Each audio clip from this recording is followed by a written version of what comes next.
نحمده ونصلي على رسول الكريم أما بعد أعوذ بالله من الشيطان الرجيم بسم الله الرحمن الرحيم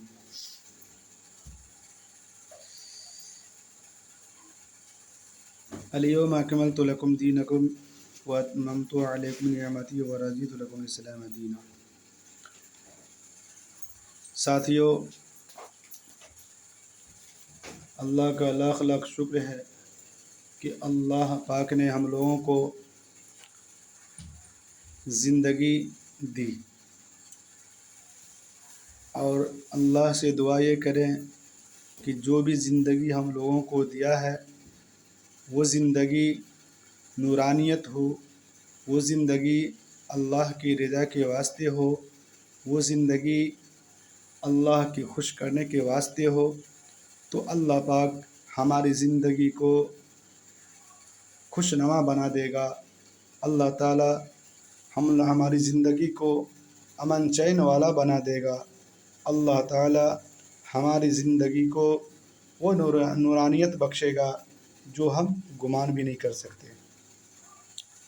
اللہ پاک نے اس دنیا میں بھیجنے سے پہلے انسان کی ہر چیز کو تخلیق کر دیا۔ انسان کو بھیجنے سے پہلے اس زمین پہ اللہ پاک نے انسان کی ضروریات کو پورا کر دیا، لیکن ہم لوگوں کو معلوم نہیں ہے، ہم لوگوں کو علم نہیں ہے۔ علم تو اللہ کو ہے، اللہ کو ہے۔ اللہ سے دعا کریں اللہ ہم لوگوں کو بھی علم عطا فرمائے اپنے خزانے سے۔ میرے محترم اور ساتھیوں، دوستو، آج ہر لوگ پریشان ہیں، آج ہر لوگ پریشان ہیں۔ کیوں؟ اس لیے کہ ہر گھر میں بیماری ہے، ہر گھر میں پریشانی ہے، ہر گھر میں آفت ہے، ہر گھر میں بلا ہے۔ کوئی بیمار ہے، کوئی بیمار ہے۔ بیماری آتی اور جاتی ہے، بیماری کو شفا دینے والا ذات اللہ پاک ہے۔ بیماری سب کو آتا ہے، اس بیماری سے گھبرانا نہیں چاہیے۔ تو حضور صلی اللہ علیہ وسلم نے ارشاد فرمایا کہ دوا کھانا بھی ایک سنت ہے، کیونکہ جب اللہ پاک نے اس روح زمین پہ ہر چیز انسان کے واسطے اتارا ہے، تو ہم کو تلاش کرنا ہے کون سی چیز کھانی چاہیے اور کون سی چیز نہیں کھانی چاہیے، اور کون سی چیز حلال ہے اور کون سی چیز حرام ہے۔ تو ہم کو حلال کو اپنانا چاہیے اور حرام سے بچنا چاہیے۔ خیر، ہم کو اس طرف نہیں جانا ہے، ہم کو اپنی زندگی کے بارے میں سوچنا ہے کہ ہماری زندگی نورانیت کیسے بنے، ہماری زندگی تندرستی کیسے بنے۔ تندرستی اگر آئے گی تو ہم کو اللہ کی عبادت کرنے میں بھی من لگے گا، تندرستی بڑھے گی۔ نہیں کہتے ہیں کہ اللہ پاک کل قیامت میں پوچھے گا کہ تم کو جوانی دی تھی کس کام میں خرچ کیا، تم کو مال دیا تھا کس کام میں خرچ کیا، ہے کہ نہیں؟ تم کو زندگی دی تھی کس کام میں خرچ کیا، تو ہم کیا جواب دیں گے؟ تو اس لیے طاقت بھی ایک ایمانی شعبہ ہے، طاقت کو بھی بڑھانا ہے۔ تو میرے بھائی، کوئی بھی پریشانی ہو، کوئی بھی دقت ہو تو اللہ سے مانگنا چاہیے۔ اسی پر ہم کو ایک واقعہ یاد آ گیا۔ واقعہ یوں ہے، ایک مرتبہ موسیٰ علیہ السلام اللہ سے گفتگو کر رہے تھے۔ موسیٰ علیہ السلام اللہ سے گفتگو کرتے ہی تھے، تو ایک مرتبہ موسیٰ علیہ السلام کو پیٹ میں درد ہوا، بہت زیادہ درد ہوا۔ تو موسیٰ علیہ السلام اللہ کی طرف بھاگے، اور جہاں بات کرتے تھے کوہ طور پہاڑ ہے، ایک کوہ طور ہے، اس کے نزدیک گئے، اور جانے کے بعد اللہ سے سوال کرتے، یا اللہ میرے پیٹ میں بہت درد ہو رہا ہے، میرے پیٹ میں بہت درد ہو رہا ہے۔ تو اللہ پاک نے فرمایا، اے موسیٰ جاؤ زمین پہ اور 5 پتی توڑ لینا، 5 پتی توڑ لینا، 5 کتنے؟ 5 پتی توڑ کے ریحان کی پتی توڑ کے اس کو کھا لینا، انشاءاللہ تمہارا درد آرام ہو جائے گا۔ لہٰذا موسیٰ علیہ السلام زمین پہ آتے ہیں اور ریحان کے 5 پتی کو توڑ لیتے ہیں اور توڑ کے کھا جاتے ہیں۔ کھانے کے بعد پیٹ کا درد آرام ہو جاتا ہے، تندرست ہو جاتا ہے۔ کچھ عرصہ کے بعد، کچھ عرصہ جب بیت جاتا ہے، اسی طریقے سے پیٹ میں درد ہوا۔ اب دیکھیے موسیٰ علیہ السلام کے ذہن میں یہ بات نہیں آتی ہے کہ ہمیں پوچھ کے کرنا چاہیے، لہذا نہ پوچھے اور فٹاک سن گئے اور اس ریحان کے 5 پتی کو توڑ لیتے ہیں اور توڑنے کے بعد اس کو کھا لیتے ہیں۔ جیسے کھائے اب چھوٹنے کے بجائے کیا اسے 3 گنا اس کو درد ہو گیا، 3 گنا درد ہو گیا، درد سے بے چین ہو گئے۔ پھر بھاگے اللہ کے پاس کوہ طور پہ، اللہ سے بات چیت کرتے تھے، گئے اللہ سے کہ یا اللہ میرے پیٹ میں درد ہو گیا، وہی 5 کے 5 پتے توڑ کے میں نے کھایا اور بے شمار ہو گیا۔ تو اللہ نے فرمایا اس وقت تو میرے پاس آیا تھا پوچھنے کے لیے، ہم سے سوال کیا تھا، میں نے بتایا۔ اب جو تم وہ 5 پتے توڑ کے کھایا تھا تو کس سے پوچھا؟ کہ اللہ، کسی سے نہیں پوچھا۔ تو شفا اللہ کے ہاتھ میں ہے، شفا اللہ کے ہاتھ میں ہے۔ اللہ کی مرضی کے بغیر ایک پتا نہیں ہلتا، اللہ کی مرضی کے بغیر کچھ نہیں ہوتا ہے۔ حیات کے مالک اللہ ہے، موت کے مالک اللہ ہے، کھلانے والا اللہ ہے، روزی دینے والے اللہ۔ جب ہر چیز کا مالک اللہ ہے تو ہم اس سے کیوں نہیں بندگی کریں؟ ہم اس کو راضی کیوں نہیں کریں؟ ہم اس کو خوش کیوں نہیں کریں؟ میرے بھائیو دوستو، کہنے کا غرض یہ ہے، وہ ریحان کا پتا وہ کون سا پتا تھا؟ وہ تلسی تھا۔ یہ تلسی ایک پودا ہوتا ہے، تلسی ایک پودا ہوتا ہے۔ ابھی بھی لوگ غیر مسلم جتنے لوگ ہیں ان کا پوجا کرتے ہیں۔ ان کا پوجا کیوں کرتے ہیں؟ کہ تلسی کے پتا میں ایک آکسیجن نکلتا ہے۔ کیا نکلتا ہے؟ آکسیجن، جو کہ ہم لوگ وہ آکسیجن کو لیتے ہیں، ہے کہ نہیں؟ ان میں آکسیجن ہے، آکسیجن۔ ابھی کرونا کال میں آکسیجن کو کمی بہت زیادہ ہو گیا تھا، لوگوں کو لگا کہ آکسیجن ختم ہو گیا، ہلہ ہو گیا تھا۔ میرے بھائی ساتھیوں، تلسی پینے سے آکسیجن بڑھتا ہے، تلسی پینے سے، تلسی کا پتا کھانے سے بہت فائدہ ملتا ہے، لہٰذا تلسی کے پتا کھائیں۔ اگر تلسی نہ ملے تو ایک IMC کی تلسی ہے، ایک کمپنی ہے IMC کی، یہ دیکھیے، یہ تلسی میں سیدھا کر لیتا ہوں، یہ تلسی ہے، دیکھیے تلسی، یہ تلسی کا پتا جو ہے، یہ تلسی ہے، یہ تلسی ہے۔ اس تلسی کو